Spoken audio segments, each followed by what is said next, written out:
الرحيم. يسبح لله ما في السماوات وما في الأرض الملك القدوس العزيز الحكيم. هو الذي بعث في الأميين رسولا منهم يتلو عليهم آياته ويزكيهم ويعلمهم الكتاب والحكمة وإن كانوا من قبل لفي ضلال مبين. وآخرين منهم لما يلحقوا بهم وهو العزيز الحكيم.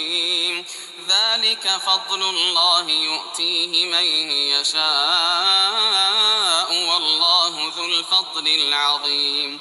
مثل الذين حملوا التوراة ثم لم يحملوها كمثل الحمار يحمل أسفارا بئس مثل القوم الذين كذبوا بآيات الله والله لا يهدي القوم الظالمين. قل يا أيها الذين هادوا إن زعمتم أنكم